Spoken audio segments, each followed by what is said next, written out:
හරි. දැන් සාකච්ඡා කරන්න යන්නේ තවත් වැදගත් මාතෘකාවක් ගැන. ඒ මිනිසාගේ සංවේදී අවයවයන් වල වැඩිපුරම ව්‍යුහගත රචනා ප්‍රශ්නවල සහ වැඩිපුරම රචනා ප්‍රශ්නවල අහපු සංවේදී අවයවයක් ගැන තමයි දැන් අපි සාකච්ඡා කරන්න යන්නේ. මේක එක පැත්තකින් මිනිසාගේ ශ්‍රවණ සංවේදී අවයවය කියලා අපි හඳුන්වනවා. අනිත් පැත්තෙන් දේහ සමතුලිතතාවය සඳහා දායක වන ප්‍රධාන සංවේදී අවයවයේ විදිහට අපි හඳුන්වනවා. හරි. එහෙනම් අද අපේ මාතෘකාව තමයි මිනිසාගේ කනේ ව්‍යුහය කියන එක. හරි. මිනිසාගේ කනේ ව්‍යුහය කියන එක.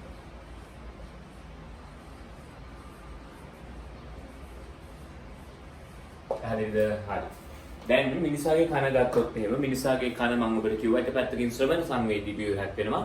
අනිත් පැත්තෙන් ගත්තොත් එහෙම මේක දෙහි සමතුලිතතාවය සඳහා දායක වෙන ප්‍රධාන කොටසක් වෙනවා. හරි.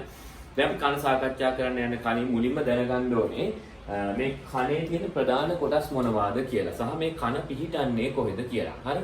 ඒතර මිනිසාගේ කන ප්‍රධාන කොටස් තුනකින් සමන්විත වෙනවා. අපි අධ්‍යයනයේ පහසුව සඳහා මිනිසාගේ කන බාහිර කන, මැද කන සහ ඇතුළු කන කියලා ප්‍රධාන කොටස් තුනකින් සාකච්ඡා කරනවා. හරි. ඒතර බාහිර කනට අදාළ කොටස් සහ බාහිර කනේ ස්වරූපය මුලින් කතා කරනවා. ඊට පස්සේ මැද කන සහ මැද කනට අදාළ කොටස් පිළිබඳව සාකච්ඡා කරනවා. අවසාන වශයෙන් අභ්‍යන්තර කන සහ අභ්‍යන්තර කනෙහි සූක්ෂම ව්‍යුහය ගැන අපි සාකච්ඡා කරනවා. මේ මිනිසාගේ කන ගත්තොත් මිනිසාගේ කන පිහිටලා තියෙන්නේ ඔයාලා දන්නවා හිස් කබලේ පාර්ශවිකව තමයි මේ කනේ බාහිර කම් පෙත්ත සහ කන බාහිරට විවෘත වෙන සිදුර පිහිටලා තියෙන්නේ. එතකොට කනේ ඇතුල් කොටස් ඔක්කොම තියෙන්න ඕනේ එහෙනම් මීට ඇතුළතින්. මීට ඇතුළතින් කියලා කියන්නේ මෙතන තියෙන අස්තිය මොකක්ද? හිස් කබලේ මේ හරිය තියෙන අස්තියට අපි කියනවා ශංකක අස්තිය කියලා. මෙන්න මේ ශංකක අස්තිය තුල තමයි කනේ අභ්‍යන්තර කොටස් සියල්ලක්ම පිහිටලා තියෙන්නේ. පැහැදිලිද? එහෙනම් මිනිසාගේ කන පිහිටන්නේ ශංකක අස්තිය තුල. හරි මිනිසාගේ කන පිහිටන්නේ ශංකක අස්තිය තුල. මේ මිනිසාගේ කනෙන් බාහිර නෙරලා තියෙන්නේ බාහිර කන් පෙත්ත සහ බාහිර ශ්‍රවණ නාලය බාහිර පරිසරයට විවෘත වන සිදුර පමණයි. හරි. බාහිර ශ්‍රවණ නාලය බාහිර පරිසරයට විවෘත වන සිදුරයි බාහිර කන් පෙත්තයි විතරයි අපිට පේන්නේ. මෙතෙන් සිට ඉදිරියේ තියෙන ඇතුලේ තියෙන හැම කොටසක්ම පිටලා තියෙන්නේ ශංකක අස්තිය කියන අස්තිය තුල. පැහැදිලිද? එහෙනම් දැන් අපි බලමු මිනිසාගේ බාහිර කන, මැද කන, ඇතුළු කන කියන ඒවා මොනවාද සහ ඒවට අදාළ කොටස් මොනවාද කියලා. හරි.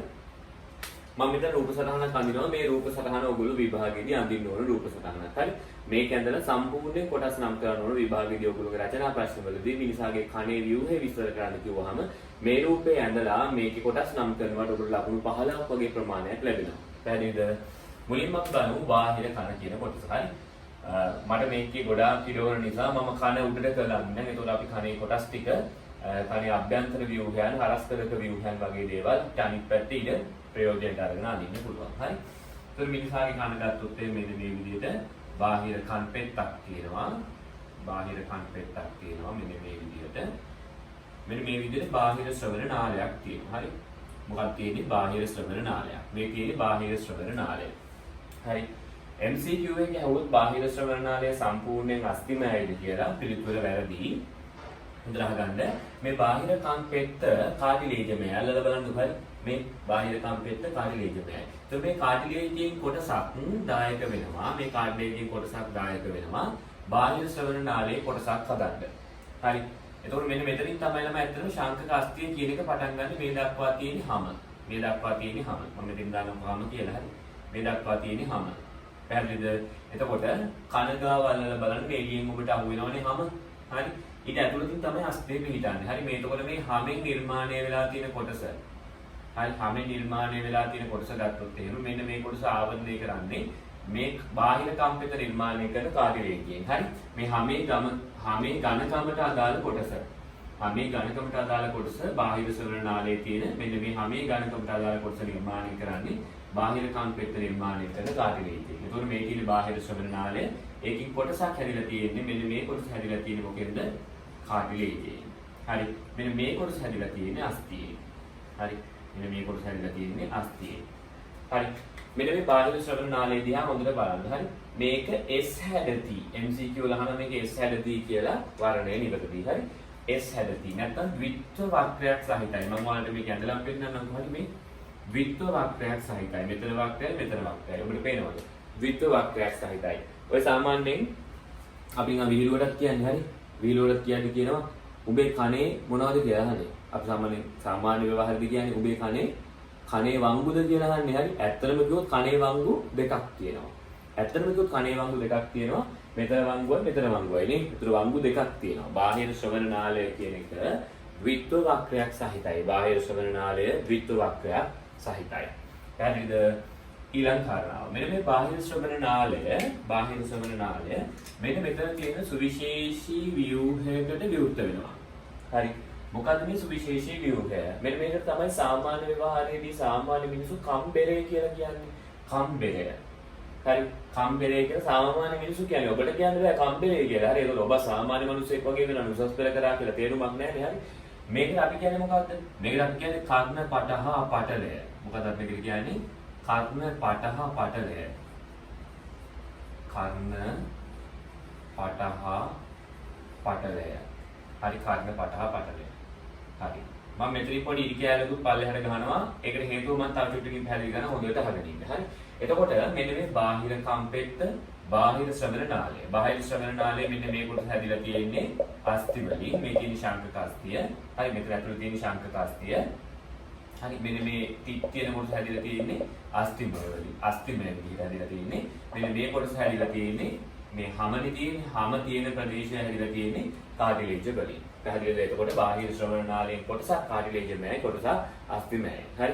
සම්පූර්ණයෙන් බාහිර ශ්‍රවණ නාලය අස්ථිමය කියලා කිව්වොත් වැරදි. කොටසක් කාටිලේජ්මයයි කොටසක් අස්ථිමයයි. මේ බාහිර ශ්‍රවණ නාලය කියන එක කන ආවරණය කරන හැමෙන්ම තමයි ආස්තරණය වෙන්නේ. හරි. මේ බාහිර කම්පෙත්ත ආස්තරණය කරන හැමෙන්ම තමයි මේකත් ආස්තරණය වෙන්නේ. ඒ කියන්නේ මේක ඇතුලේ හැමම තමයි පිහිටන්නේ. හරි. හැමම තමයි පිහිටන්නේ. මේ හැමම තමයි මේ විදිහට බාහිර කම්පෙත්ත අපිට දකින්න පුළුවන් වෙන්නේ. හරි. ඊළඟ වැදගත් කාරණාව තමයි දැන් හැමෙන් ආවරණය වෙන මෙන්න මේ බාහිර ශ්‍රවණ නාලය දිහා හොඳට බලන්න. මේකේ තියෙනවා ඔයාලා දන්නවා අර ඇලෙන සුළු ද්‍රව්‍යයක් නිෂ්පාදනය කරන ඉටිබඳු ඇලෙන සුළු ද්‍රව්‍යයක් නිෂ්පාදනය කරන ග්‍රන්ථි. මේ ඉටිබඳු ඇලෙන සුළු ද්‍රව්‍යට අපි කියන්නේ මොනවා කියලාද? ඉටිබඳු ඇලෙන සුළු ද්‍රව්‍යට අපි කියන්නේ මොනවා කියලාද? මම දාන්න මෙතනින්. ඉටිබඳු කලාඳුරු. හරි. ඉටිබඳු ඇලෙන සුළු ද්‍රව්‍යයට අපි කියන්නේ කලාඳුරු කියලා. හරි. මෙන්න මේ කලාඳුරු නිෂ්පාදනය කරන ග්‍රන්ථි මෙන්න මේ බාහිර ශ්‍රවණ නාලය ආස්තරණය කරන හැමේ අන්තර්ගත වෙනවා.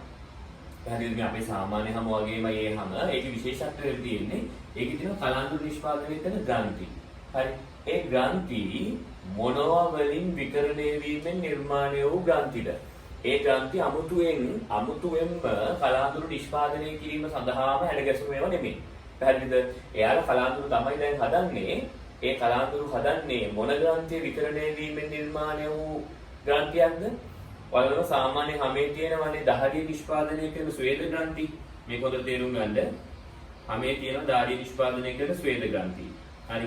මෙන්න මේ ස්වේද ග්‍රන්ථි විකරණය වෙලා තමයි මෙන්න මේ ඉටිබඳු ඇලෙන සුළු ද්‍රව්‍ය නිෂ්පාදනය කරන ග්‍රන්ථි නිර්මාණය වෙන්නේ. පැහැදිලිද? මේක මහා අමුතු ග්‍රන්ථියක් නෙමෙයි. සාමාන්‍ය හැමේ තියෙන ශ්වේත ග්‍රන්ථිම තමයි විකරණය වෙලා මෙතනදී මේ කලාඳුරු නිෂ්පාදනය කිරීම සඳහා කටයුතු කරන්නේ. පැහැදිලිද? එතකොට ඔන්න බාහිර කම්පෙත්ත තියෙනවා. බාහිර ශ්‍රවණ නාලයේ තියෙන ද්විත්ව වක්‍රයක් සහිතව කාටිලේජ් සහ අස්ථි වලින් නිර්මාණය වෙලා තියෙනවා. ඊට පස්සේ මේක විවෘත වෙනවා කියලිම කර්ණ පටහා පටලයට. පැහැදිලිද? කර්ණ පටහා පටලයට. එතකොට මෙන්න මේ බාහිර ශ්‍රවණ නාලයත් මම නම් කරන්න මෙතනින් බාහිර ශ්‍රවණ නාලය කියලා. හරි. බාහිර ශ්‍රවණ නාලය. බාහිර ශ්‍රවණ නාලය. හරි. මෙන්න මේ කඩේලකුත් මම ගහනවා. බලන්න මෙන්න මේ විදිහට කඩේලකුත් මම ගහනවා. හරි. ඇයි මෙතන ඩිමාර්කේෂන් එකක්. හරි. මෙතන වෙන්වීම. මොකක්ද වෙන්වීම? වෙන්වීම තමයි මතක තියාගන්න. මෙන්න මේ ගහපු කඩේලට මෙහා පැත්තෙන් තියෙන සියලුම කොටස අයිති වෙන්නේ බාහිර කනට. මොකටද අයිති වෙන්නේ? බාහිර කනට. බාහිර කනට අයිති වෙන්නේ. හරි. ඒ කියන්නේ බාහිර කන කියන එකට අයිති ප්‍රධාන වශයෙන් කොටස් දෙකක්. මොනවද? ප්‍රධාන වශයෙන් කොටස් දෙකක් අයිති කම්පෙත්තයි බාහිර ශ්‍රවණ නාලයයි. හරි. කම්පෙත්තයි බාහිර ශ්‍රවණ නාලයයි. පොතෙන් වෙනකක් තියෙනවද මේ බාහිර කන? කම්පෙත්ත බාහිර ශ්‍රවණ නාලය කියන දෙක අවසන් වෙන්නේ කොහෙන්ද? කම්පෙත්තෙන් පටන් අරගෙන බාහිර ශ්‍රවණ නාලය අවසන් වෙන්නේ කොහෙන්ද? කර්ණ පටහා පටලේ. ඒතර කර්ණ පටහා පටලේ දක්වාම මේක දී වෙනවා. පැහැදිලිද? හරි. ඒක කර්ණ පටහා පටලෙන් තමයි මේක අවසන් වෙන්නේ. කර්ණ පටහා පටලෙන් තමයි මේක අවසන් වෙන්නේ. එතකොට බාහිර කනට අයිති ප්‍රධාන කොටස් දෙකයි. එකක් තමයි බාහිර කම්පෙත්ත. අංක 2 මොකද්ද? බාහිර ශ්‍රවණ නාලය. මේ බාහිර කන අවසන් වෙන්නේ කර්ණපට හා පටලයෙන්. හරි? බාහිර කන අවසන් වෙන්නේ කර්ණපට හා පටලයෙන්. ඔන්න දැන් තමයි වැදගත්ම එක. හරි? දැන් මම ඔයගොල්ලෝ උගන්වන්නේ බාහිර කනට ඇතුළු පැත්තෙන් තියෙන කනේ දෙවන ප්‍රධාන කොටස ගැන. අපි ඔයගොල්ලෝ කියන මැද කන කියලා. මොකක්ද කියන්නේ? මැද කන. මැද කන පිටින්නේ සම්පූර්ණයෙන්ම මේ ශංකක අස්ථියේමයි. හරි? මැද කනේ තියෙන විශේෂත්වය තමයි මැද කන කියලා කියන්නේ සම්පූර්ණයෙන් වාතයේ පිරුණු කුටීරයක්. හරි? මැද කන කියලා කියන්නේ සම්පූර්ණයෙන් වාතයේ පිරුණු කුටීරයක්. මේ ඔබට පේන්නේ හරි? පොඩි ටැංකියක් වගේ එකක්. හරි? මැද කන කියලා කියන්නේ සම්පූර්ණයෙන් වාතයේ පිරුණු කුටීරයක්. මේ මැද කන මුළුමනින්ම පිහිටලා තියෙන්නේ. මැද කන මුළුමනින්ම පිහිටලා තියෙන්නේ ශංකක අස්ථිය තුල. මැද කන මුළුමනින්ම පිහිටලා තියෙන්නේ ශංකක අස්ථිය තුල. මම මේ තිත් කියන්නේ අස්ථිය කියලා පෙන්නන්න. හරි? තිත් කියන්නේ අස්ථිය කියලා පෙන්නන්න. මුළුමනින්ම පිහිටලා තියෙන්නේ ශංකක අස්ථිය තුල. හරි? ඒකේ මේ වගේ බටයක් එළියට එනවාද? ඔව්. හරි? බටයක් එළියට එනවා. මෙන්න මේ වගේ බටයක් ඉවතට එනවා. අපි මේ බටේ මොකද කියලා පස්සේ බලමු. හරි? හරිද? අර කන කසද්දි කැස්සක් එනවා නේද ඔයගොල්ලන්ට? කොටන් බඩ් එකක් දාලා කන කසනෝ සමහර කට්ටිය කන ගහනවට වඩා කහිනවා. හරි? කන ගහද්දි කැස්සක් එන්නේ කොහොමද කියන එක තව චුට්ටකින් මම පැහැදිලි කරන්නම්. ඒක ඕන වෙන්නේ මෙන්න මේ කෑල්ල ගැන විස්තර කරද්දි. හරි? තව කාරණාවක් තමයි ඔයගොල්ලෝ උඩරට පළාතකට යනම නම් නුවරඑළිය වගේ යනවා නම් කන් අගුල් වැටෙනවා. හරි? කන් අගුල් වැටෙනවා. එතන මොකද ඔයගොල්ලෝ කරන්නේ? හොඳට ගිල්ලා නැත්නම් ටොෆියක් හරි මොකක් හරි කනවා. නැත්නම් සිරිපාදයක් දීම අග්ගල කනවා, ටොපි කනවා, චොක්ලට් කනවා, විවිධ විකාර දේවල් අපි කනවා. ඇයි ඒ කන් අගුල් වැටෙන එක නවත්ත ගන්න. හරි? එතකොට අපි මේ කන එකෙන් කෙලකිලින එකෙන් කොහොමද කන් අගුල් වැටෙන එක නවතින්නේ කියලා තව චුට්ටකින් බලමු. හොඳට මතක තියාගන්න මේ තියෙන්නේ මුළුමනින්ම මධ්‍ය කන කියලා කියන්නේ මුළුමනින්ම ශංකක අස්ථිය තුල ඇති වාතයේ පිරුණු කුටීරයක්. මුළුමනින්ම ශංකක අස්ථිය තුල ඇති වාතයේ පිරුණු කුටීරයක්. සම්පූර්ණයෙන් ශංකක අස්ථිය ඇතුලේ තියෙන වාතයේ පිරුණු කුටීරයක්. හරි? මෙන්න මේ කුටීරය එක පැත්තකින් කාත් එක්ක සම්බන්ධ වෙනවද? උගුරත් එක්ක සම්බන්ධ වෙනවා. හරි? මම මෙතනින් දාන්නම් කෙලින්ම ගසනිකාව කියලා. හරි? මෙයා කෙලින්ම උගුරත් එක්ක සම්බන්ධ වෙනවා. ඒකයි කන කහද්දි කැස්ස එන්නේ. කනයි උගුරයි අතර මොකක් තියෙනවද? සම්බන්ධතාවයක් තියෙනවා. සමහරක් වෙලාවට උගුරේ ආසාදනයක් ආවට පස්සේ ලැරින්ජයිටිස් කියලා අපි කියනවා. උගුරේ ආසාදනයක් ආවට පස්සේ ඊළඟට කන රිදෙන්න පටන් ගන්නවා. සමහරකට ඔයගොල්ලෝ පොඩි කාලේ දැකලත් ඇති ඔය පොඩි ළමයි, චූටිම ළමයි ඉන්නේ, පොඩි ළමයි. ඒගොල්ලෝ කන ගැහිලා කනෙන් මොනව වෙනවද? පොඩි කාලේ අපි කියන ටින්කිරි කියලා. හරි? කනෙන් මොනව වෙනවද? සැර වෙනවා. හරි? ඉස්කෝලේ පොඩි කාලේ ඉස්කෝලේ යද්දී අපි සමහරක් ළමයි කනේ පුළුන් කෑලි ගහගෙන ඉන්නේ. ඇයි? කන ආසාදනය වෙලා. මෙන්න මේ මැද කන තමයි ආසාදනය වෙන්නේ. උගුර හරහා මැද කන ආසාදනය වෙන්න පුළුවන්. ඇයි මේ පාර තියෙනවනේ ළමයි කොහෙද යනකන්ද? මේ මැද කනට එනකන් හරි.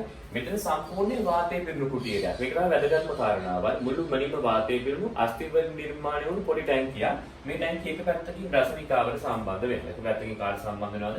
රසනිකාවට සම්බන්ධ වෙනවා. මෙන්න මේ කුටීරය තියෙනවා නේද? මේ කුටීරය හැම විශේෂයි. මේ කුටීරය ඇතුලේ තියෙනවා අස්තිකා 3ක්. මේ කුටීරය ඇතුලේ තියෙනවා අස්තිකා 3ක්. මේ කුටීරය ඇතුලේ තියෙනවා අස්තිකා 3ක්. මේ කුටීරය ඇතුලේ තියෙනවා අස්තිකා 3ක්. හරි. මම 1 2 3 කියලා දාන්නම්. හරි. මේවා මේ වගේ බන්ධනී වලින් සම්බන්ධ වෙලායි තියෙන්නේ මේ කුටීරයට. හරි. ඔයාලා දැනගන්න ඕන අස්තිකා 3ක් තියෙනවා කියලා විතරයි. 1 2 3 කියලා මම අස්තිකා 3 දැම්මා. හරි. මට දැන් මේ තුන නම් කරන්න ඕන නිසා මම මෙතනින් නම් කරන්නම්. හරි.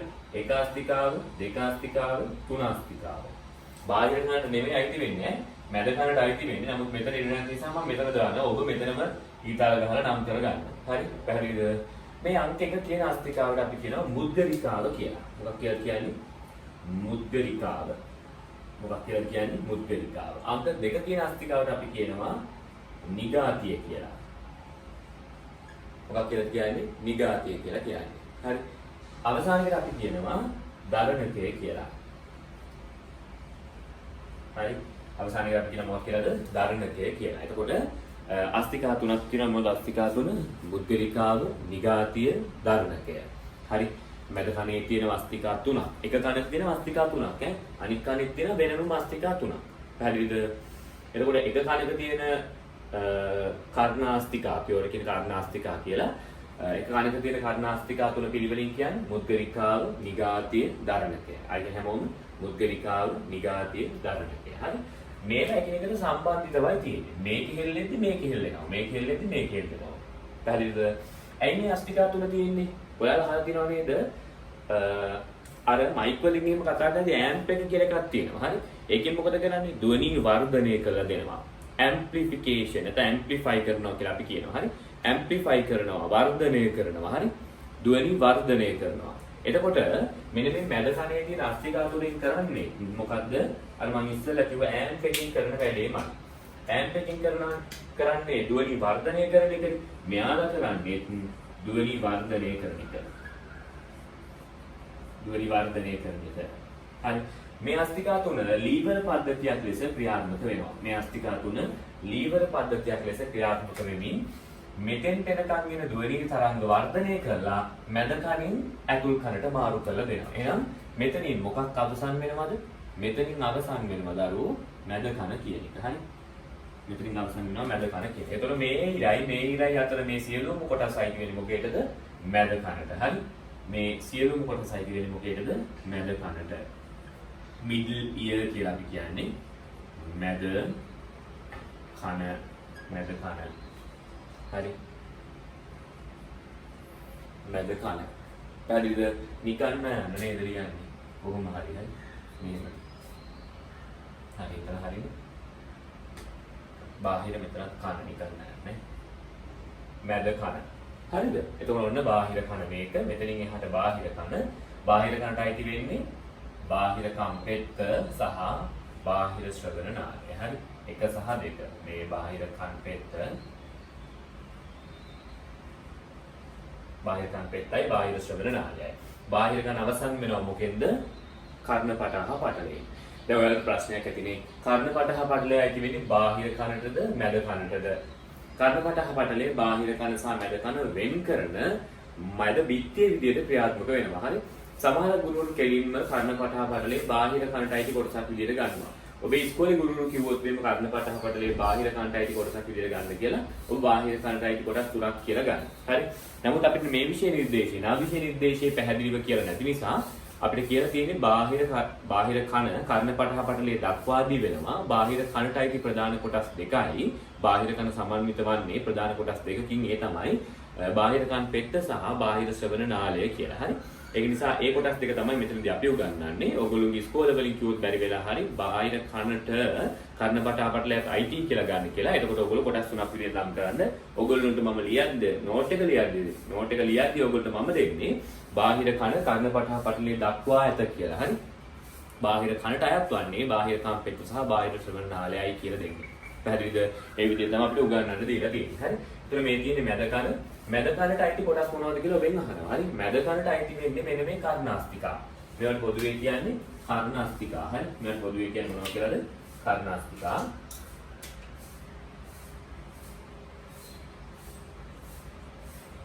හරි. මේවට පොදුවේ කියන්නේ කර්ණාස්තිකා. මොනවද කර්ණාස්තිකා තුන පිළිවෙලින් මුද්ගරිකාව, නිගාතිය, දරණකය. හරි. හොඳට අහගන්නකෝ. දැන් මෙන්න මේ කුටීරේ වම් පැත්තේ කෙළවර ඔබට පේනවා ඇති.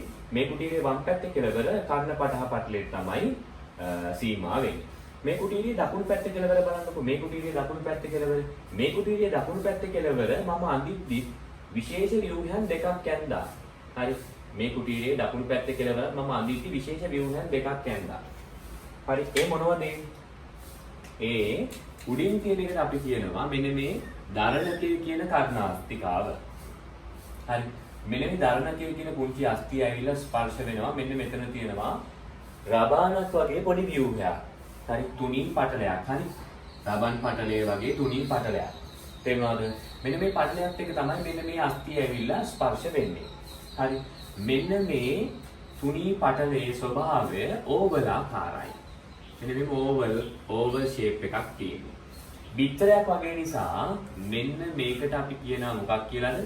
අණ්ඩාකාර ගවාක්ෂය කියලා. මොකක් කියලාද කියන්නේ? අණ්ඩාකාර ගවාක්ෂය කියලා කියනවා. මොකක් කියලාද කියන්නේ? අණ්ඩාකාර ගවාක්ෂය. හරි. මේක බිත්තරයක් වගේ හැඩයක් තියෙන ඕවල් ෂේප් එකක් තියෙන. එහෙම නැත්නම් අණ්ඩාකාර හැඩයක් තියෙන. බිත්තරයක් වගේ හැඩයක් තියෙන නිසා අණ්ඩයට මේ බිත්තරේනේ අපි අණ්ඩ කියලා කියන්නේ හරි. ඒතර බිත්තරයක් වගේ හැඩයක් තියෙන නිසා මෙයාට කියනවා අණ්ඩාකාර ගවාක්ෂය කියලා. අණ්ඩාකාර ගවාක්ෂය. ඊට පහළින් තියෙනවා මෙතන හරියටම බෝලයක් වගේ එකක්. හරි. පැහැදිලිද? හරියටම බෝලයක් වගේ එකක්. මේක හරියටම බෝලයක් වගේ. බිත්තරයක් වගේ නෙමෙයි. ගෝලයක් වගේ නිසා මේකට අපි කියනවා මොකක් කියලාද? ගෝලාකාර ගවාක්ෂය. මේකට කියනවා මොකක් කියලාද? ගෝලාකාර ගවාක්ෂය. මේකට අපි කියනවා ගෝලාකාර ගවාක්ෂය. මේකත් රබානක පටලයක් වගේ තියෙන ගෝලාකාර ගවාක්ෂය. හරි ගෝලාකාර ගවාක්ෂය. මට ඕගොල්ලෝ කියන්න බැරුව ගියා මෙන්න මේ නාලයට කියන නම. මැද කන ගසනිකාවසංග සම්බන්ධ වෙන මෙන්න මේ නාලයට අපි කියන්නේ මොකක්ද කියලාද? යුෂ්ඨේකීය නාලය. යුෂ්ඨේකීය නාලය. යුෂ්ඨේකීය නාලය. මේකට අපි කියන්නේ යුෂ්ඨේකීය නාලය.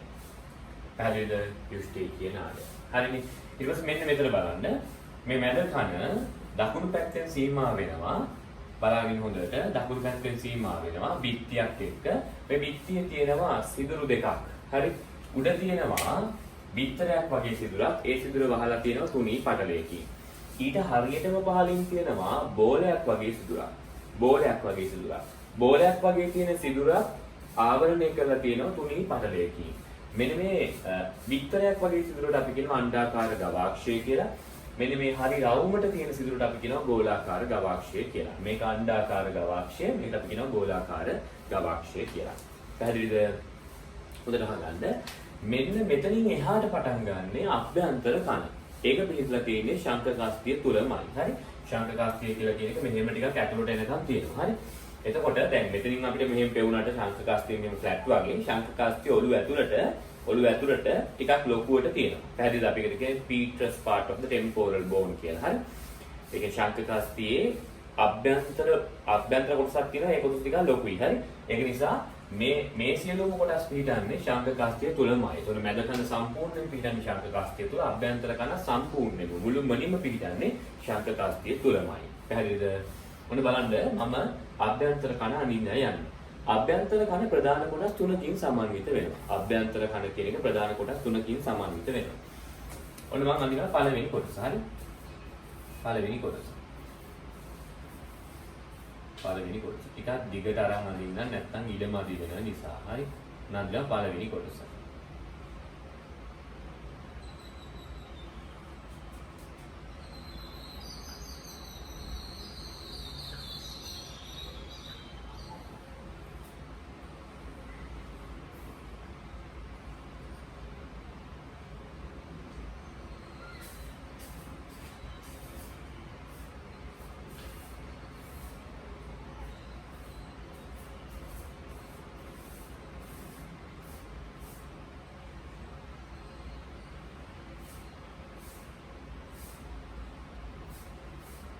හරි.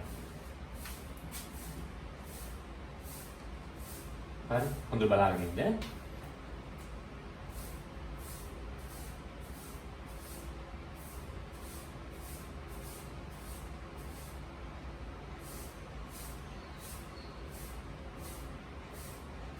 හරි. හොඳට අහගන්නකෝ. මෙන්න මේ කොටස. මෙන්න මේ මෙතන තියෙන කොටස. මෙන්න මේ කොටසට අපි කියන්නේ මොකක් කියලාද? මෙන්න මේ කොටස අපි කියන්නේ කර්ණාලින්ද කියලා. මොකක් කියලාද කියන්නේ? කර්ණාලින්දය. කර්ණාලින්දය කියලා කියන්නේ. හරි? කර්ණාලින්දය. හොඳට මම මේ කියන කතන්දරේ අහගන්න. හරි? මේ උඩ තියෙන මේ නාල තුනක් මම ඇඳලා තියෙන්නේ. එකිනෙකට ලම්බක තල තුනක තියෙන නාල තුනක් මේ තියෙන්නේ. හරි? මේ නාල වලට අපි මොකක්ද කියන්නේ? මේවට අපි කියන්නේ අර්ධ චක්‍රාකාර නාල. මොනවද කියලා කියන්නේ? අර්ධ චක්‍රාකාර නාල. අර්ධ චක්‍රාකාර නාල. හරි? එතකොට මේක මෙන්න මෙහෙම ගිහිල්ලා මේක මෙන්න මෙහෙම කරකැවෙනවා. හරි? මෙන්න මෙහෙම කැරකෙනවා. මෙහෙම ගිහිල්ලා මෙන්න මෙහෙම කැරකෙනවා. කැරකිලා මෙහෙම අවසන් වෙනවා. පැහැදිලිද? මෙන්න මේ ගොළු බෙල්ල වගේ කැරකිලා තියෙන කොටසකට මොකක්ද කියන්නේ? ඒකට අපි කියන්නේ කර්ණ ශංඛය. මොකක්ද අපි කියන්නේ? කර්ණ ශංඛය. එතකොට මේ අභ්‍යන්තර කනට කොටස් තුනක් තියෙනවා. හරි? අභ්‍යන්තර කනට කොටස් තුනක් තියෙනවා. හරි? මම මෙතනින් දාන්නම්. මෙතනින් දාන්න. මෙන්න මේ කොටසට අපි කියන මොකක් කියලාද? කර්ණාලින්දය. කර්ණාලින්දය. මේ උඩ තියෙන කොටස අපි කියන්නේ මොකක්ද? මේකට අපි කියනවා අර්ධ චක්‍රාකාර නාල. එකිනෙකට ලම්බක තල තුනක තියෙන්නේ. හරි? අර්ධ චක්‍රාකාර නාල. මේ යට තියෙන කොටසක් මොකද්ද කියන්නේ? හරි? මම මෙහෙම දාන්නම්. මෙතනින් පල්ලෙහාට තියෙන කොටසට. හරි මොකද්ද කියන්නේ? ඒකට අපි කියන්නේ කර්ණ ශංකය. ශංකය කියලා කියන්නේ ගොළු බෙල්ලයි කවචේ වගේනේ. ශංකය කියලා කියන්නේ කර කැවුණු කවචේ කියන එක. හරි? කර්ණ ශංකය. කර්ණ ශංකය. කර්ණ ශංකය. හරි. ඔන්න අභ්‍යන්තර කණේ තියෙන කොටස් තුන. හරි? දැන් මම මේ අදින්නේ මොකක්ද? මේ අදින්නේ temporal bone එක නැත්නම් ශංකක අස්තිය. මේ අදින්නේ ශංකක අස්තිය. මේ චිත් කියන්නේ ශංකක අස්තිය. හරි? ඔයාලත් මේ විදිහට මැද ගන්න. එතකොට ඕගොල්ලෝ මේක ගොඩක් හොඳට තේරෙනවා. හරි? කොහොමද මේක තියෙන්නේ කියලා.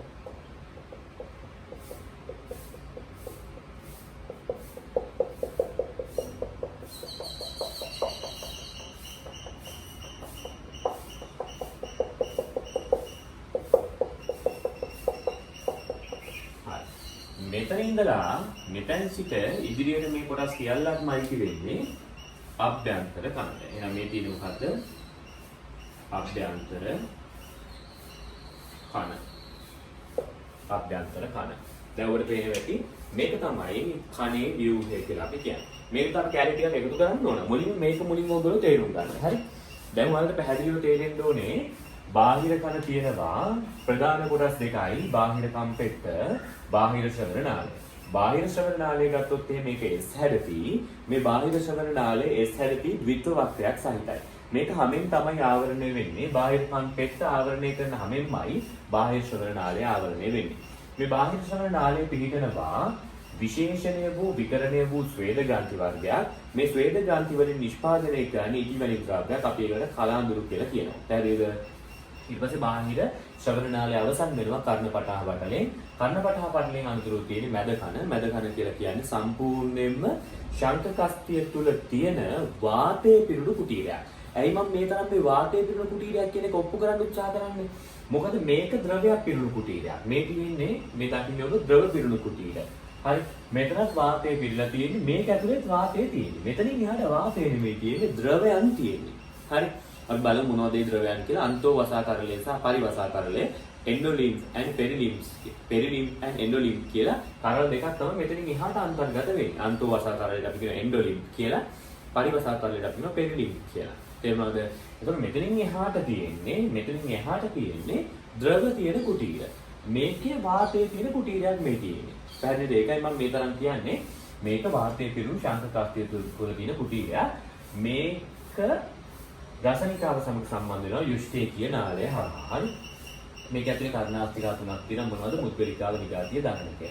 දහනකය කියන අස්තියවිල ස්පර්ශ වෙනවා මෙන්න මේ අණ්ඩාකාර ගවාක්ෂයට. මේ විත්තියේ තියෙන උඩින් ගවාක්ෂයක්. ගවාක්ෂයක් කියලා කියන්නේ ඕපනින් එකක්. සිදුරක්. එතන පටලයක් තියෙනවා. හරි? සම්පූර්ණ ජනේලයක් ඇල්ලලා දාලා වගේ නෙමෙයි. පැහැදිලිද? ජනේලයකට ඉටි කොලයක් ගහලා වගේ. පැහැදිලිද? ජනේලයකට ඉටි කොලයක් ගහලා එකක් තමයි මේ තියෙන්නේ. ජනේලේ ඕවල් ආකාරයි ඉටි කොලයක් අලවලා තියෙන්නේ. ඒ ජනේලෙට පල්ලෙන් තව පොඩි ජනේලයක් තියෙනවා රවුමට. ඒකට ඉටි කොලයක් අලවලායි තියෙන්නේ. ඒකට අපි කියනවා ගෝලාකාර ගවාක්ෂය කියලා. හරි? එතකොට කර්ණපටහ පටලේ සම්බන්ධ වෙලා තියෙන මුද්ගලිකාවට මුද්ගලිකාව කම්පණය වෙදී නිගාතිය කම්පණය වෙනවා. නිගාතිය කම්පණය වෙදී දර්ණකයේ කම්පණය වෙනවා. දර්ණකයේ කම්පණය වෙදී අණ්ඩාකාර ගවාක්ෂය කම්පණය වෙනවා. හරි? එතකොට ඒ කියන්නේ මේ දර්ණකයේ මෙහෙම ඇවිල්ලා ඉටි කොලයට අලවලායි තියෙන්නේ. හරි? දර්ණකයේ මෙහෙම කම්පණය වෙද්දී ඉටි කොලේ කම්පණය වෙනවා. අයි මෙයා අලවලන් තියෙන ඉටි කොලේට. එතකොට මෙයා මෙහෙම ඉස්සරහට පස්සට වෙද්දී මොකද වෙන්නේ? අර ඉටි කොලේ ඉස්සරහට පස්සට වෙනවා. කියන එක පැහැදිලිද? හොඳට බලන්න මේ රූප සටහන. හරි? මේකේ හොඳට බලන්න මෙන්න මේ ටනල් එක වගේ එක. හරි? මෙන්න මේ ව්‍යුහය. ඔබට පේන්න ඕන පැහැදිලිවම මේ සම්පූර්ණ ව්‍යුහයම හැදිලා තියෙන්නේ අස්තියක් ඇතුලේ කුහරයක් විදිහට. අස්තියක් ඇතුලේ කුහරයක් විදිහට. හරියට ලොකු විශාල කන්දක් මැද්දෙන් සිදුරු කරලා අපි හරි ටනල් එකක්. එහෙමත් නැත්නම් ගමන් මාර්ගයක් හදනවා වගේ. මේ මුළු අස්තියම සිදුරු වෙලා තමයි මේ පාර හැදිලා තියෙන්නේ. මේක මෙතනින් අවසන්, මේ ටික මේන් අවසන්. හරි. නමුත් මේ පාර නිර්මාණය වෙලා තියෙන්නේ අස්තියක් ඇතුලේ. පැහැදිලිද? අස්තියක් ඇතුලේ. එහෙනම් මේ අස්තියෙන් නිර්මාණය වුණු කුහරයට අපි ලස්සන නමක් කියනවා අස්තිමය ගහණය කියලා. අස්තියෙන් නිර්මාණය වුණු කුහරයට අපි කියනවා මොකක් කියලාද? අස්තිමය ගහණය කියලා. මොකක් කියලාද කියන්නේ? අස්තිමය ගහණය. හරි. අස්තියෙන් නිර්මාණය වුණු මේ කුහරයට අපි සමස්තයක් වශයෙන් මේ අස්තියෙන් නිර්මාණය වුණු කුහරයට කියනවා අස්තිමය ගහණය කියලා. MCQ වලින් නිර්මාණ මහනවා මෙහෙම හරි. අභ්‍යන්තර කන අස්තිමය ගහණය සහ පටලමය ගහණය යන ප්‍රධාන කොටස් දෙකකින් සමන්විත වේ. වර්ණය නිවැරදි. අස්තිමය ගහණය කියන වචනේ තේරුම ගන්න අස්තිය ඇතුලේ පිහිටන කුහරයට තමයි අපි කියන්නේ අස්තිමය ගහණය කියලා. දැන් ඔබට පැහැදිලිව පේනවා ඇති අස්තිය සිදුරු වෙලා හැදිලා තියෙන මෙන්න මේ කුහරයට කියන පොදු නම මොකක්ද? අස්තිමය ගහණය. දැන් ඔයාලා නිකන් හිතන්න ලොකු කන්දක් තියෙනවා. හරි. මැෂින් එකක් ගෙනල්ලා මේ මැෂින් එකේ මෙහෙම සිදුරු කරගෙන ගිහිල්ලා කන්දේ එහා පැත්තෙන් මතුවෙනවා. අර බින්ගෙවල් තියෙන ළමයි හරි බින්ගෙවල් වගේ. හරි. මෙන්න මේ විදිහට කන්දෙන් නිර්මාණය වුණු මැද කුහරයට අපි කියන මොකක් කියලාද? අස්තිමය ගහණය කියලා. මේ අස්තිය නිර්මාණය වුණු කුහරයට අපි කියන මොකක් කියලාද? අස්තිමය ගහණය කියලා. පැහැදිලිද? ඊළඟ එක. ඊළඟ හොඳට අහගන්න මම මේ කියන එක. හරි. ඊළඟ එක. දැන් මෙන්න මේ අස්තියෙන් හැදුණු කුහරය මැද්දෙන් අපි දානවා තව බටයක්. හරි. මේ අස්තියෙන් හැදුණු කුහරය මැද්දෙන් අපි දානවා තව බටයක්. හොඳට බලන්න මේ බටේ හරි. අපි දානවා තව බටයක්. අස්තියෙන් හැදුණු කුහරය මැද්දෙන් අපි දානවා තව බටයක්.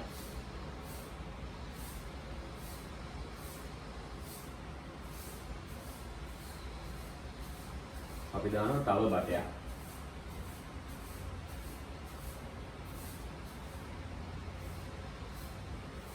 හරි. ඔන්න ඒ බටේ. දම් පාට දාන්නේ ඒ බටේ. ඒ බටේ මොනවා වලින් හදපු බටයක්ද? ඒක තුනී පටලයකින් හදපු බටයක්. ඒක මොනවා වලින් හදපු බටයක්ද? ඒක තුනී පටලයකින් හදපු බටයක්. කියන එක තේරුම් ගන්න. මුලින්ම තිබ්බනේ අස්තියෙන් හැදෙන කුහරය. හරි. ආන් මේකේ මැද්දෙන් අපි දානවා තව බටයක්. ඒ බටේ මොනවා වලින් හැදුණු බටයක්ද? ඒක තුනී පටලයකින් හැදුණු බටයක්. ඔයගොල්ලෝ හිතනවා එස්ලෝන් බටයක් කියලා. හරි. දැන් මෙහෙම ලොකුවට තියෙනවා මොකක්ද? කන්ද කපපු කුහරය. හරි. හරි මැද්දෙන් අපි දානවා එස්ලෝන් බටයක්. එහෙම කියලා හිතන්නකෝ. හරි. එස්ලෝන් බටේ තමයි අර පටලමේ බටේ කියලා මම කියන්නේ. පැහැදිලිද? හරි. මේ බටේන් ශාඛාවක් මෙන්න මේ විදිහට උඩටත් යනවා. මේ බටේ ශාඛාවක් මෙන්න මේ විදිහට උඩටත් යනවා. මේකටත් යනවා මේකටත් යනවා. ඊට පස්සේ මේක ඇතුළට ගිහිල්ලා මේකටත් යනවා. මේ හැම එක ඇතුළටම යනවා නේ. මෙහෙම ඇතුළට යනවා. ඔයාලා මේක ඇතුලේ තඳ ගන්න. මේ බට ඇතුලේ තඳ ගන්න. මේ බට ඇතුලේ තියෙනවාද පටලයෙන් හැදෙන බටේ. හරි. ඔයාලා තේරෙන්නේ නැද්ද කොහොමද කියන්නේ කියලා?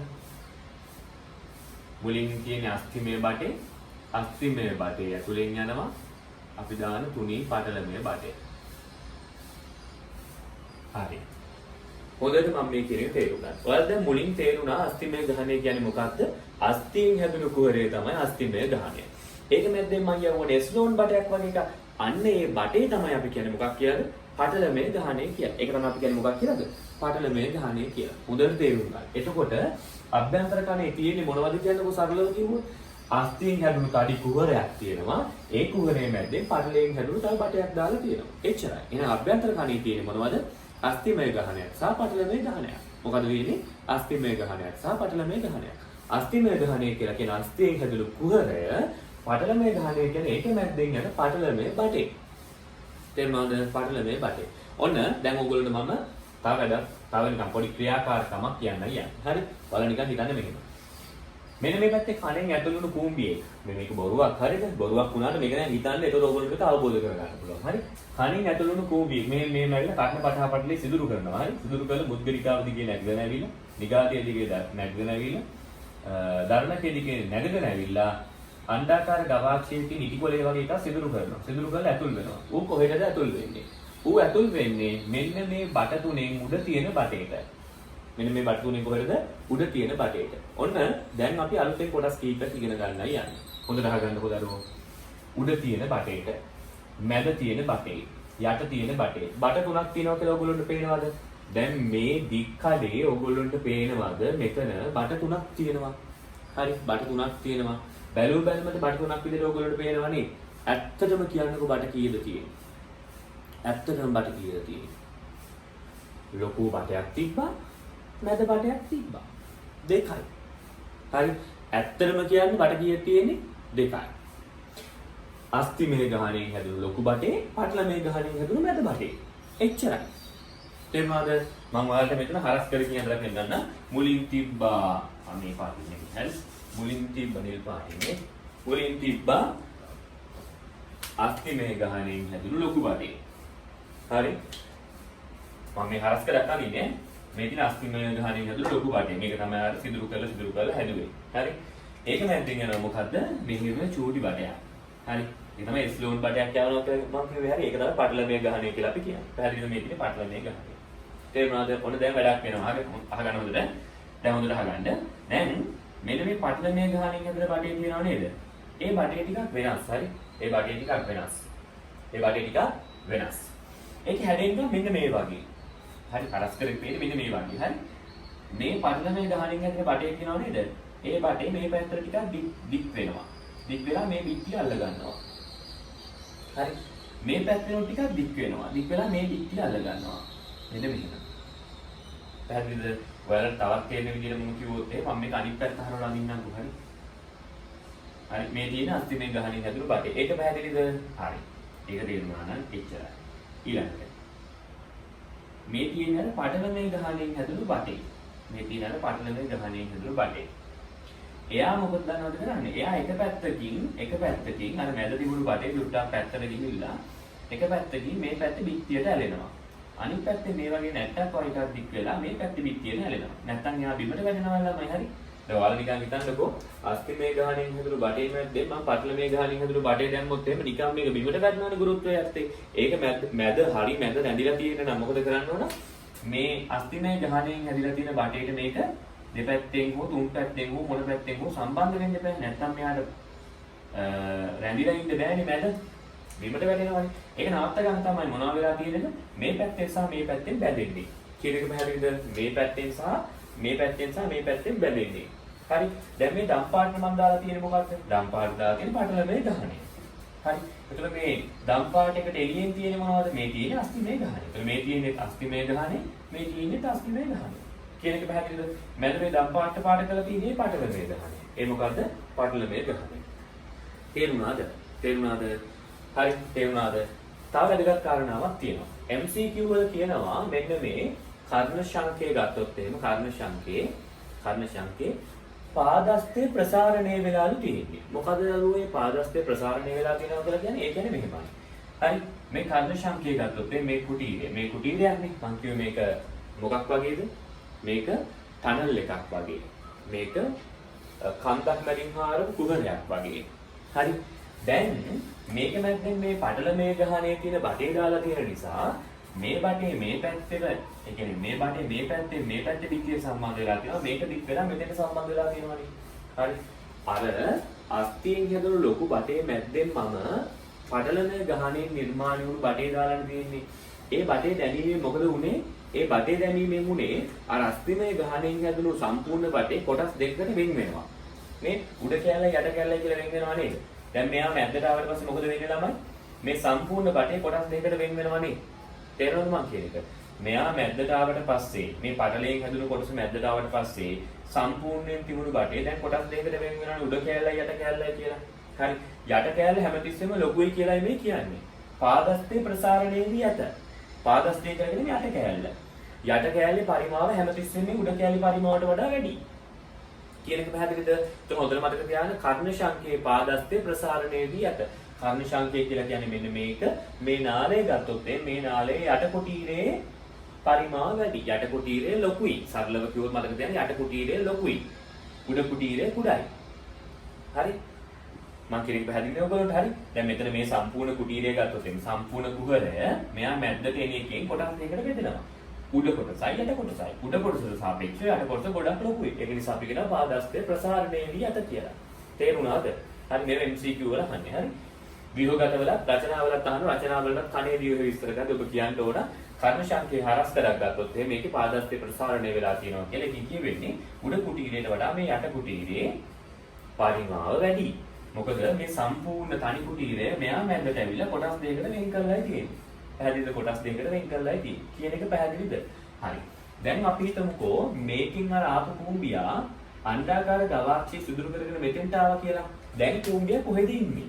මෙන්න මෙතන ඉන්නේ. මම මෙතන දැන් PQ කියලා දාන්න. හරි කූඹියා මෙතන ඉන්නේ. ඒ කියන්නේ P කියන තැන කූඹියා ඉන්නේ. හරි. දැන් කූඹියා මේක දිගේ යනවා. හරි. කූඹියට මෙහෙම එන්න පුළුවන් මෙතෙන්ට බෑ. ඇයි? එහෙම එන්න බෑ මේ පටලයක් නේ. එහෙමනම් කූඹියා මෙතෙන්ට යනවා මේ පටලේ සිදුරු කරගෙන එන්න ඕන. කූඹියා කල්පනා කරනවා මෙහෙම. මම මෙතනින් අභ්‍යන්තර කණේදී පටලේ සිදුරු කරන්නේ නැහැ. මම දිගටම යනවා. කොහේ හෝ තැනක අවසානයක් තියෙයිනි කියලා හිතාන කූඹියා යනවා. හරි. කූඹියා මෙහෙම යනවා. කූඹියට මෙහෙන් යන්න පුළුවන්ද? ඔව් මේ රවුම කරකලා එන්න පුළුවන් කූඹියට ඕන නම්. හරි. ඇයි මෙතන ගෑප් එක තියෙනවනේ හරි. අස්තිමේ ගහනේ පටලමේ ගහනේ අතර මොකක්ද තියෙනවද? ගෑප් එක තියෙනවා. ඕනනම් කූඹියට මේ ගෑප් එක දිගේ මේ රවුම කරකලා ආයේ මේ හරියට එන්න පුළුවන්. හරි. නැත්තම් කූඹියා හිතනවා මම මෙහෙම යනවා කියලා කූඹියට යනවා. හරි. මෙහෙම යනවා. මෙහෙම යනවා. කූඹියා යනවා. කූඹියා මෙහෙම එනවා. කූඹියා මෙහෙම එනවා. කූඹියා මෙහෙම යනවා. හරි. කූඹියා මෙහෙම ගිහලා කූඹියා මෙතනින් කැරකෙනවා. හරි. කූඹියා ගන්නවා U-turn එකක් අරගෙන කූඹියා එනවා. කූඹියා හිමින් එනවා. කූඹියා එනවා. කූඹියා හිමින් එනවා. දැන් කූඹියා කොතෙන්ද දෙන්නේ? කූඹියා මෙතෙන්ට එන්නේ. පැහැදිලිද කියන්නේ යට නාලයට එන්නේ. හරි යට නාලයේ දිගේ එන කූඹියා ඕනනම් කූඹියට පුළුවන් මොනවා කරන්නද?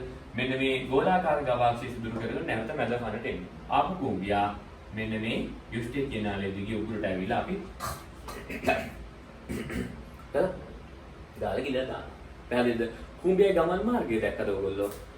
කූඹියේ ගමන් මාර්ගය. ඔබ දන්නවද කූඹියේ ගමන් මාර්ගය ඔබ හරියට අවබෝධ කරගත්තා නම් දුවනි තරම් ගමන් කරන ගමන් මාර්ගය තේරුම් ගන්න හරියම ලේසි. තේරුණාද? හරියම ලේසි. දැන් අපි ඉගෙන ගන්න යන්නේ මෙන්න මේ P කියන උඩින් තියෙන නාමයේ කියන නම මොකද්ද? P වලට යටින් මෙන්න මෙතන මම නම් කරනවා Q කියලා. Q කියන නාලයේ නම මොකද්ද? ඊට යටින් මම නම් කරනවා R කියලා. R කියන නාලයේ නම මොකද්ද කියලා. දැන් මේකේ හරස් කලක් නේ මම මෙතන පහලින් ඇදලා තියෙන්නේ. හරි. මම මෙතනින් දාන්නම් AA කියලා. AA හරස්කඩ මේ මම ඇදලා තියෙන්නේ AA හරස්කඩ. පැහැදිලිද මේ මම ඇදලා තියෙන්නේ AA හරස්කඩ. තේරුණාද? අහගන්න මම කියන එක හොඳට ඔයගොල්ලෝ මේ උපසරණ මේත් එක්කම ඇඳ ගන්න. හරි.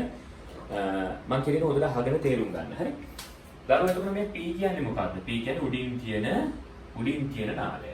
මේ උඩින් යන්නේ හරි. එයා ගිහිල්ලා අන්තිමේදී යටින් තියෙන එකනත් එක්ක සම්බන්ධ වෙනවා. පැහැදිලිද? ඔයාලට තේරෙන්න ඕන. මෙයා මෙහෙම ගියා යටින් තියෙන එකනත් එක්ක සම්බන්ධ වුණා. ඊට පස්සේ එයා ඔහොම කන්ටිනියු කරලා යටින් තියෙන නාලය විදිහට. පැහැදිලිද? හරි. එතකොට මේ උඩින් තියෙන නාලයට අපි මොනවා හරි තරලයක් දැම්මොත් මේ තරලේ මෙහෙම ගලාගෙන ගියා. හරි. මෙහෙම ගලාගෙන ගියා. වටේ කැපුණා. අනිත් නාලයට ආවා. මෙහෙම ආවා.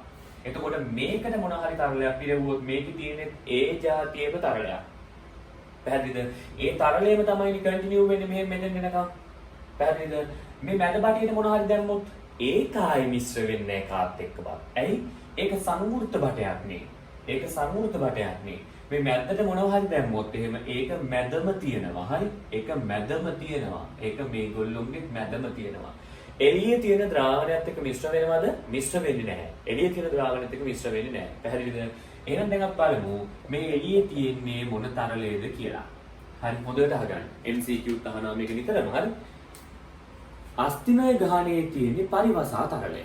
මොකද්ද දරුවා අස්තිමය ගහණය කියලා කියන්නේ? අස්තියෙන් හැදුණු කුටීරය. හරි ලේසි. මෙතන මේ තියෙන අස්තියෙන් හැදුණු කුටීරයනේ. මේ තියෙන අස්තියෙන් හැදුණු කුටීරය. මෙතනක් තියෙන්නේ මේ අස්තියෙන් හැදුණු කුටීරය. මේ තියෙන අස්තියෙන් හැදුණු කුටීරය. මේ තියෙන අස්තියෙන් හැදුණු කුටීරයනේ ළමයි. හරි.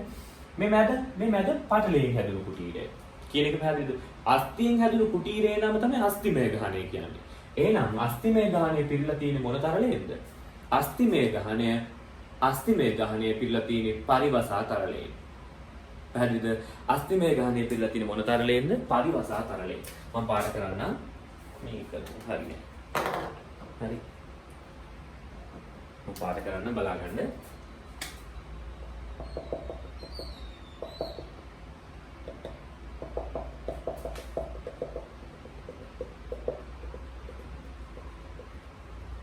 හරි මම මේ කොළ පාට කරන්නේ මොන තරලයේද? පරිවසා තරලය. මම මේ කොළ පාට කරන්නේ මොකද්ද? පරිවසා තරලය.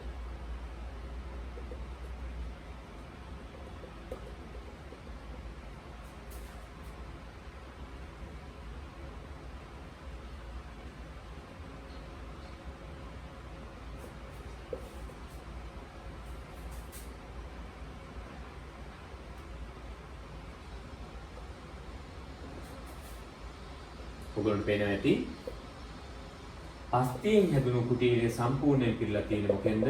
පරිවසා තරලෙන්. අස්තියෙන් හැදුණු කුටීරය සම්පූර්ණයෙන් පිරලා තියෙන මොනවා වලින්ද? පරිවසා තරලෙන්.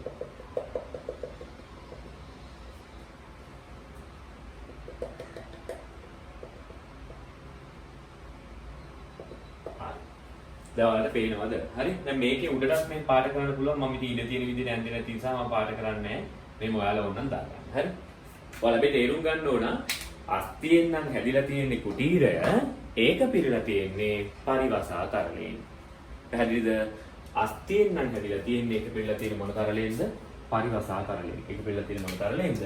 පරිවසා තරලයෙන්. මම මෙතන ලියන්නම් පරිවසා කියලා. හරි. ඒක පිළිලා තියෙන මොන තරලෙන්ද? පරිවසා තරලෙන්. හරි. ඒතර ඒක කන්ටිනියු වෙනවා මෙහෙම රවුමට ගිහිල්ලා මෙහෙම කරකිලා මෙහෙම යට නාලයේත් එක්ක සම්බන්ධ වෙනවා. පැහැදිලිද? එතකොට මැද තියෙන පටලයෙන් හැදුණු පටලමේ ගහණය පිළිලා තියෙන්නේ මොනවා වලින්ද? ඒක පිළිලා තියෙන්නේ වෙනමම තරලයකින්. හරි. රසායනික සංයුතියින් දෙක වෙනස්. හරි. මේ ඇතුලේ පිළිලා තියෙන්නේ මොන තරලෙන්ද? ඇතුලේ. ඇතුලේ පිළිලා තියෙන්නේ. ඇතුල නම් අන්තෝ වසා. පැහැදිලිද? ඇතුලේක නම් පිරලා තියෙන්නේ අන්තෝ වසාවලින්. ඇතුලේ අන්තෝ කියලා මතක තියාගන්න. හරි. ඒතර මේක පිරලා තියෙන්නේ මෙන්න මේ වගේ විශේෂ තරලයකින් ඒක වෙනස්. හරි මෙන්න මේ වගේ විශේෂ තරලයකින් මේක වෙනස්.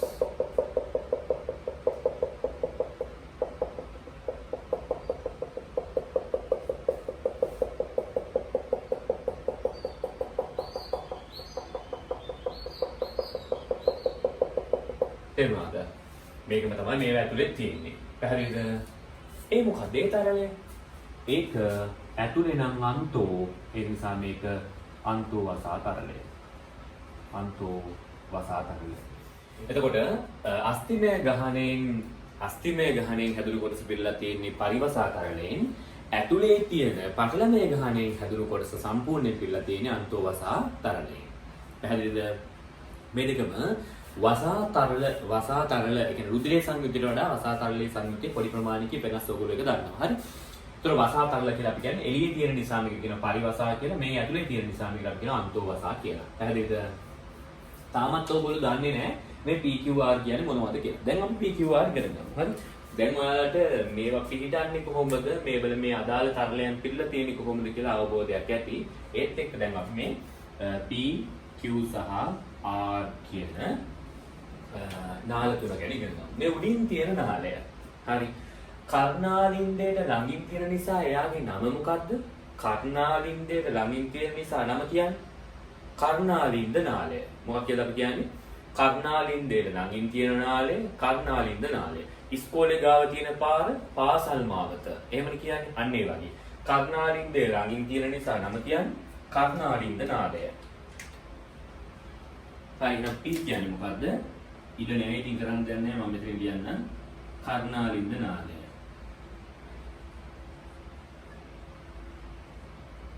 කර්ණාලින්ද නාලය. ඒතර Q කියන්නේ Q කියමු අපි Q තමයි අන්තිමේට තියෙන්නේ. R කියන්නේ යටම තියෙන එක. මෙන්න මේක. හරි. ඒක. මොකක්ද ඒකේ නම? ඒකට අපි කියන්නේ මොකක් කියලාද? ඒකට අපි කියන්නේ කර්ණ පඨහනාලය. මොකක් කියන්නේ? කර්ණ පඨහනාලය. දැන් ඔයාලා කියයි කිසිම සම්බන්ධයක් නැති නමක් නේ. ඇයි? කර්ණාලින්දේ ළඟින් තියෙන නිසා P වලට කර්ණාලින්ද නාලය කියලා කිව්ව සාධාරණයිනේ. මේකට මොකක්ද මේ කර්ණ පඨහනාලය කියලා කියන්නේ? ඒකට සම්බන්ධයක් තියෙනවා. හරි. මේ යුෂ්ටේ කියන නාලයට අතීතයේ පාවිච්චි කරේ පර්ණ විෂය නිර්දේශයේ පාවිච්චි කරේ අපි ග්‍රසනික කර්ණ පඨහනාලය කියලා නමක්. ඒක දිගයිනේ. යුෂ්ටේ කියන නාලය කියන එක ලේසි. ඒක නිසා මේක මතක තියාගන්න. හරි. ග්‍රසනික කර්ණ පඨහනාලය. කර්ණ පඨහනාලයට ළඟ නිසා මේක නම් කරේ කර්ණ පඨහනාලය කියන නමින් අතීතයේ. නමුත් දැන් ඕගොල්ලෝ නව විෂය නිර්දේශයේදී යුෂ්ටේ කියන නාලය කියන නම විතරයි දෙන්නේ අපි. හරි. ග්‍රසනික කර්ණ පඨහනාලය කියලා මේකට දෙන්නේ නැහැ. පැහැදිලිද? මේකටම කියනවා සිංහලෙන් ග්‍රසනික කර්ණ පඨහනාලය කියලා. ඒක ඕල් සිලබස් එකේ තමයි අපි ඉගෙනුවේ. එතකොට කර්ණාලින්දේ ළඟ තියෙන නිසා මේක කර්ණාලින්ද නාලය කියලා කිව්වා. ග්‍රසනික කර්ණ පඨහනාලය ගාව තියෙන නිසා මේක කර්ණ පඨහනාලය කියලා නම් කරා. නමුත් දැන් මේක ඔයගොල්ලෝ නම් කියන්නේ යුෂ්ටේ කියන නාලයනේ. නමුත් මේකේ නම වෙනසක් නැහැ. ඒකේ නම කර්ණ පඨහනාලයමයි. පැහැදිලිද? කර්ණ පඨහනාලයමයි. තේරුණාද? කර්ණ පඨහනාලය. එහෙනම් මේ R කියන්නේ මොකද්ද? R කියන්නේ මොකද්ද? කර්ණ පඨහනාලය.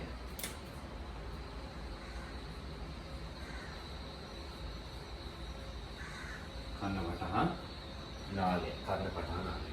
ඔන්න MCQ point එකක් කියන්නයි යන්නේ. පැහැදිලිද? මොකද MCQ point එක? පටලමේ ගහණය මගින් කර්ණාලින්ද නාලය කර්ණ පටහ නාලයෙන් වෙන් කරයි. වර්ණය නිවැරදි.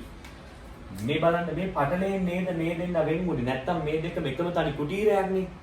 පැහැදිලිද? මේ දෙක කියන්නේ එතකොට සම්පූර්ණ තනි කුටීරයක් නේ තිබුණේ.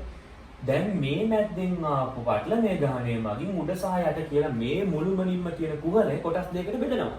උඩ කුහරය වෙනමයි යට කුහරය වෙනමයි කියලා. කියන එක පැහැදිලිද?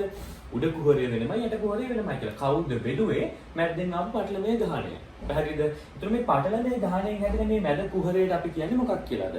ඒකට අපි කියන්නේ කර්ණ ශංක නාලය. හරි මොකද අපි කියන්නේ? මේක කර්ණාලින්ද නාලය, මේක කර්ණ පටහ නාලය. මේකට කියන්නේ කර්ණ ශංක නාලය. මොකක්ද කියන්නේ? කර්ණ ශංක නාලය. කර්ණ ශංක නාලය.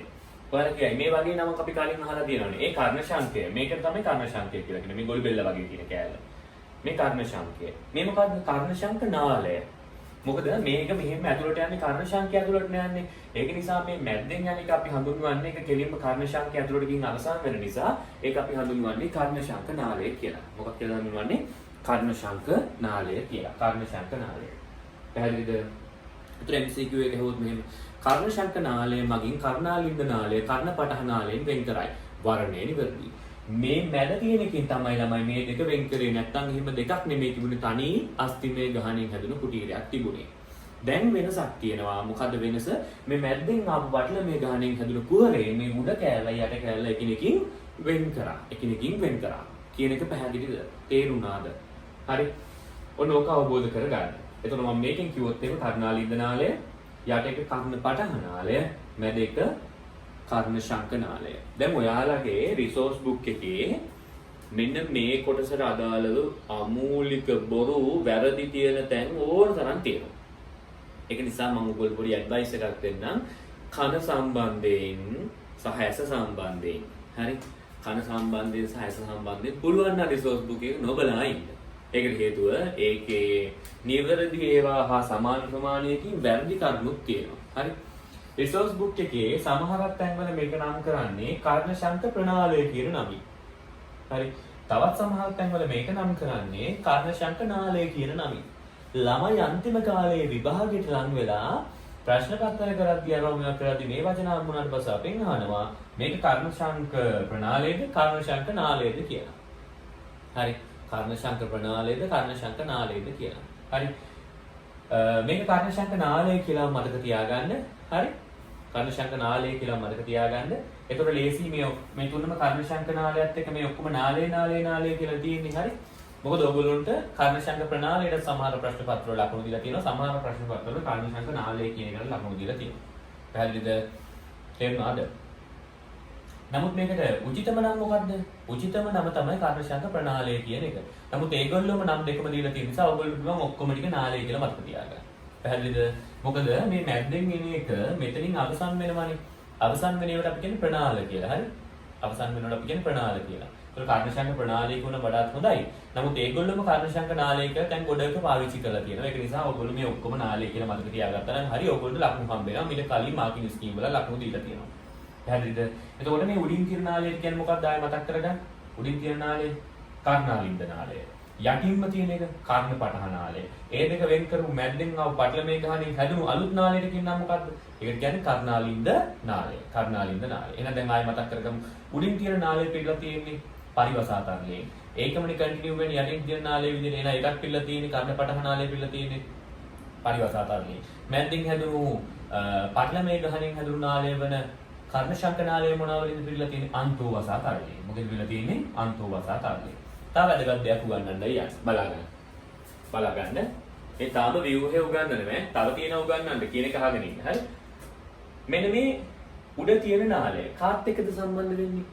උඩ තියෙන නාලය කාත් එක්කද සම්බන්ධ වෙන්නේ? අණ්ඩාකාර ගවාක්ෂයත් එක්ක. යට තියෙන නාලය කාත් එක්කද සම්බන්ධ වෙන්නේ? ගෝලාකාර ගවාක්ෂයත් එක්ක. මම ඔබට කලින් කිව්වා. මෙන්න මේ විදිහට දුවණී තරංග ඇවිල්ලා දුවණී තරංග වලින් කර්ණ පටහ පටලේ කම්පණය වෙනවා. කර්ණපටහ පටලේ කම්පණය වෙද්දී මුද්ගරිකාව කම්පණය වෙනවා. මුද්ගරිකාව කම්පණය වෙද්දී නිගාතිය කම්පණය වෙනවා. නිගාතිය කම්පණය වෙද්දී ධර්ණකේ කම්පණය වෙනවා. ධර්ණකේට අලවල තියෙන කාවද? මෙන්න මේ අණ්ඩාකාර ගවාක්ෂයේ තියෙන ඊටි කොලේ වගේ පටලේ. ඊට පස්සේ ඔන්න බලන්න ධර්ණකේ කම්පණය වෙනවා. ධර්ණකේ කම්පණය වෙද්දී මොකද වෙන්නේ? ධර්ණකේ කම්පණය වෙද්දී ඊටි කොලේ කම්පණය වෙනවා. ඔයාලට තේරෙනවද? ඊටි කොලේ ඉස්සරහට පස්සට යනවා. හරි. ධර්ණකේ කම්පණය වෙනවා මෙහෙම ඉස්සරහට පස්සට. එතකොට මොකද වෙන්නේ? ධර්ණකේ කම්පණය වෙද්දී ඊටි කොලේ කම්පණය වෙනවා. හරි. ඊටි කොලේට සම්බන්ධ තියෙන නාලය මොකද්ද? කියන්නේ කර්ණාලින්ද නාලය. මොකද්ද? කර්ණාලින්ද නාලය. පැහැදිලිද? එතකොට කර්ණාලින්ද නාලය පිළිලා තියෙන මොනවා වලින්ද? පරිවසා තරලයෙන්. ළමයි ඊටි කොලේ ඉස්සරහට පස්සට කම්පණය වෙද්දී පරිවසා තරලේ කම්පණය වෙනවා. පැහැදිලිද? ඊටි කොලේ ඉස්සරහට පස්සට කම්පණය වෙද්දී පරිවසා තරලේ ඉස්සරහට පස්සට කම්පණය වෙනවා. පැහැදිලිද? මේ කම්පන තරංගය මේක දිගේ ඉස්සරහට යනවා. පැහැදිලිද? ඔයාලට තේරෙනවා මේක දිගේ ගියාට පස්සේ රවුමේ කරගෙන ආයේ මේ පැත්තෙන් එන්න පුළුවන් නේ. හරි. ඒ එන එක්කෙනත් මේ විදිහටම තමයි එන්නේ. දැන් මෙහෙම මේක තල්ලු කරද්දී මේ තල්ලු වල තරංගේ රවුමේ ගිහිලා මෙහෙම මේ පැත්තට එන්නේ. මෙහෙම මේ පැත්තට නම් යන්නේ රවුමේ කැලකිලා තරංගේ මෙහෙම මේ පැත්තට එන්නේ. මම නිකන් සරල ඉතලයක් දාන්නම්. මෙහෙම මේ පැත්තට නම් රවුමේ කැලකිලා මේක මෙහෙම මේ පැත්තට එන්නේ. කම්පන තරංග මේක දිගේ මේ පැත්තට යනවා. හොම රවුමේ කැලකිලා මේක දිගේ මේ පැත්තට එනවා. මෙහෙම. අවසානයේ මේ කම්පන තරංග මෙන්න මේ ගෝලාකාර ගවාක්ෂයෙන් නැවත ඇතුල් වෙන්නේ මැද කණෙන් පස්සේ මේක ඇතුල් වෙන්නේ ග්‍රසනිකාවට. එතකොට ධ්වනි තරංග කණෙන් ඇතුල් වුණාට එළියට එන්නේ උගුරෙන්. ධ්වනි තරංග කණෙන් ඇතුල් වුණාට එළියට එන්නේ ග්‍රසනිකාවෙන්. පැහැදිලිද? ඒක ග්‍රසනිකාවයි කණයි අතර ලොකු සම්බන්ධතාවයක් තියෙනවා. පැහැදිලිද? ඔයාලට මම කිව්ව මතකද? අර අපි නුවරඑළියේ හරි සිරිපාදේ හරි යද්දී කණගුල් වැටෙනවා කියලා. කණගුල් වලට මොකද කරන්න ඕන? සමහර වෙලාවට මේ කටත් වහ ගන්නවා. නහයත් වහ ගන්නවා. කටෙන් හය වහන පිමිනවා. පිමල බලන්න කණගුල් වැටෙනවා අපව හරි. කටෙන් හය වහන පිමින්ද කණගුල් වැටෙනවනේ. නැති කර ගන්න හොඳට කියලා කිව්වේ. අගුල නැති වෙනවනේ. කොහොමද එහෙම වෙන්නේ? හොඳට අහගන්න. හරි. හොඳට අහගන්න. මේ පටලය මොකද්ද? කර්ණපටහා පටලය. කර්ණපටහා පටලය. මේ පටලයේ දෙපැත්තෙන්ම තියෙන්න ඕන වායුගෝල පීඩනය. මේ පැත්තේ නම් කෙලින් බාහිර පරිසරයේ විරුද්ධ නිසා මේ පැත්ත හැමතිස්සෙම වායුගෝල පීඩනය තියෙන්නේ. හරි. මේකේ තමයි පීඩනය මොනවා වෙන්නේද? මේකේ තමයි පීඩනය වෙනස් වෙන්නේ. වෙනස් වෙන්නේ කියන්නේ වෙනස් කරන්න ඕනේ. හරි. දැන් හිතන්නකෝ මෙහෙම. අපි මූදු මට්ටමේ ඉඳි මෙයාගේ දින වායුගෝල පීඩනය. හරි. අපි කොහරි උසකට යනවා කියලා. යද්දී මෙයාගේ පීඩනය වෙනස් වෙන්නේ නැහනේ. මෙයාගේ පීඩනය වෙනස් වෙන්නේ නැහැ. මෙයාගේ පීඩනය නොවෙනස්ව තියෙද්දිම බාහිර පරිසරයේ පීඩනය අඩු වෙනවා. මොකද උඩට යන්න වායුගෝල පීඩනය අඩු වෙනවානේ. ඒතර මූදු මට්ටමේ පීඩනය මෙතන තියෙන්නේ මේ පැත්තේ පීඩනය අඩු වෙනවා. ඒතර මොකද වෙන්නේ? පීඩන අන්තරය නිසා මේ කර්ණපටහ පටලේ එළියට තෙරපෙනවා. හරි. එතකොට තමයි කන අගුල් වැටෙන්නේ. දැන් අපි නාහය කටයි වහගෙන තද කරද්දි මොකද කරනවද වෙන්නේ? උගුර හරහා ගිහිල්ලා මේ පැත්ත පීඩනය වැඩි වෙලා මේ පටලේ මේ පැත්තට තල්ලු වෙනවා. මේ පැත්තේ පීඩනය වැඩි වෙලා මේ පටලේ මේ පැත්තට තල්ලු වෙද්දී තමයි කන අගුල් වැටෙන්නේ. ඒක නිවැරදි ගන්නත් මොකද කරන්නේ? හොඳට කෙලගෙනවා. එතකොට මොකද වෙන්නේ? ඒතර උගුර පෑදෙනවා. කටහරහා නැවතත් බාහිර වායුගෝලීය පීඩනය මෙතෙන් එනවා. ඒතකොට දෙපැත්තේ පීඩනය සමාන වෙලා කණේ අගුල නැති වෙලා යනවා. පැහැදිලිද? මෙතන අරමුණ තමයි ප්ලාසපටලයේ නෙමෙයි කර්ණපටහ පටලයේ දෙපැත්තේ පීඩනය සමාන කිරීම. බැරි වෙලා හරි මෙතන පීඩනය වැඩි වුණොත් තමයි කන අගුල් වැටෙන්නේ. මෙතන පීඩනය අඩු කරන්න පුළුවන් උගුර පෑදීමෙන් පමණයි. මොකද එතකොට තමයි මේ පීඩනය වායුගෝලීය පීඩනයට සමාන වෙන්නේ. තේරුණාද? පැහැදිලිද? මම හිතනවා මේ විදිය ඔයගොල්ලන්ට කනේ ව්‍යුහය කියන එක හොඳටම පැහැදිලි ඇති කියලා. හරි. තව අපිට කොටස් කීපයක් නම් කරන්න තියෙනවා. හොඳට අහගන්නකෝ. මේක මොන හරි නම් කරන්න තියෙනවද? අනේ මේක මුකුත් නම් කරන්න නැහැ. මේ කොටස හරි. මෙන්න මේ කොටසේ තමයි තියෙන්නේ. හරි. දැන් මේවට කියනවා අර්ධ චක්‍රාකාර නාල කියලා. හරි. අර්ධ චක්‍රාකාර නාල.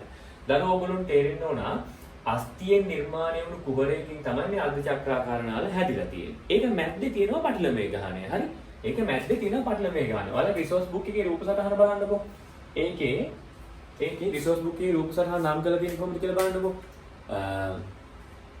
පටලමේ අර්ධ චක්‍රාකාර නාල කියලා නම් කරලා තියෙන්නේ. ඇත්තටම කිව්වොත් මේක මුලින්ම අස්තිමය කුහරයක් තුලට ආපු පටලයකින් තමයි නිර්මාණය වෙලා තියෙන්නේ. මුලින්ම අස්ති වලින් හැදෙන්නේ මේ කුහරය. ඊට පස්සේ තමයි පටලය එන්නේ. මම ඉතින් දාන්න පටලමය අර්ධ චක්‍රාකාර නාල කියලා. හරි.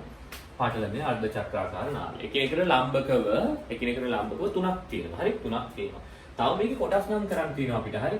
මම මේවා A B C කියලා දානවා. මෙන්න මෙතන තියෙන කොටසට අපි කියනවා A කියලා. මෙන්න මෙතන තියෙන කොටසට අපි කියනවා B කියලා. මෙන්න මෙතන තියෙන කොටසට අපි කියනවා C කියලා. හරි. A B C. හරි. A B අයිති වෙන්නේ කර්ණාලින්දයට. මම මේකට වෙනම අකුරක් දාන්නම්කෝ. මේක මම දාන්නම් Z කියලා. හරි. හරි.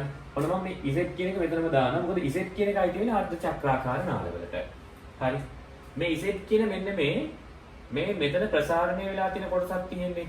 මේ හැම අර්ධ චක්‍රාකාර නාලයක්ම පටන් ගන්න තැන මේ වගේ ප්‍රසාරණය වෙලා තියෙනවා. මේ වගේ ප්‍රසාරණය වූ තැන් තුනක් තියෙනවා. හරි. ඒවට කියන්නේ කුම්භිකාව කියලා. මොකක්ද කියන්නේ කුයන්නේ කුම්භිකාව. කුම්භිකාව කුයන්න කුකුලා කුයන්න හරි කුම්භිකාව. හරි. ඒක කුම්භිකාව සහ අර්ධ චක්‍රාකාර නාල තමයි තියෙන්නේ. කුම්භිකාවෙන් පටන් ගන්න අර්ධ චක්‍රාකාර නාලයක් තියෙනවා. තව කුම්භිකාවකින් පටන් ගන්න තව අර්ධ චක්‍රාකාර නාලයක් තියෙනවා. තව කුම්භිකාවකින් පටන් ගන්න තව අර්ධ චක්‍රාකාර නාලයක් තියෙනවා. ලම්බක තල තුනක අර්ධ චක්‍රාකාර නාල තුනක් තියෙනවා.